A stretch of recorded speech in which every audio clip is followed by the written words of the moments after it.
US futures open in a positive tone with S&P set to open 0.38% and Nasdaq 0.60%.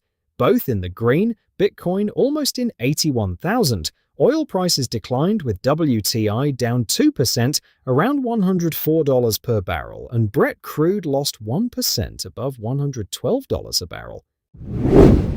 Tensions between the US and Iran have sharply escalated over the past 48 hours, dashing hopes of a lasting ceasefire that markets had been counting on. The US launched Project Freedom, an operation to escort stranded ships through the blockaded Strait of Hormuz, but was met with Iranian resistance, leading to naval skirmishes in which Washington claims to have sunk several Iranian boats, a claim Tehran denies. Iran has since renewed missile and drone strikes against the UAE, appearing to revive its strategy of pressuring neighboring Gulf states to push the US toward ending the conflict. The renewed hostilities have rattled global markets and raised fears of a broader escalation, with analysts describing the latest developments as a potential inflection point in the war. Energy supplies are under growing strain as the Strait of Hormuz remains largely closed, and the failure of diplomatic momentum has deepened uncertainty. What had seemed like a fragile but hopeful path toward peace now looks increasingly unstable, with experts warning that a return to full-scale war cannot be ruled out. Palantir reported a solid Q1 2026, with revenue of $1.63 billion, an 85% increase year-over-year.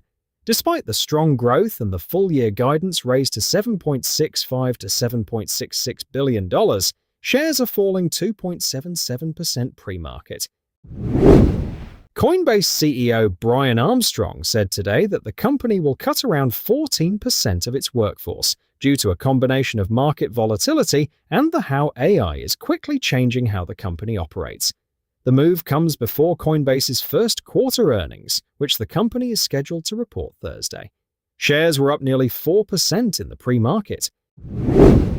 Speaking in a CNBC interview during Berkshire Hathaway Inc.'s annual shareholders meeting, Warren Buffett said he has never had people in a more gambling mood than now, and adding that current markets resemble a church with a casino attached, and about one-day options trading expressed, "That's not investing, it's not speculating, it's gambling, just totally." These comments are backed by Berkshire Hathaway. As a result, Berkshire Hathaway accumulating nearly $400 billion in cash, and we could infer that Buffett and Greg Abel continue to find assets largely overvalued. Thank you for watching Hammy Flash Cash. Hit the button and subscribe squeak squeak.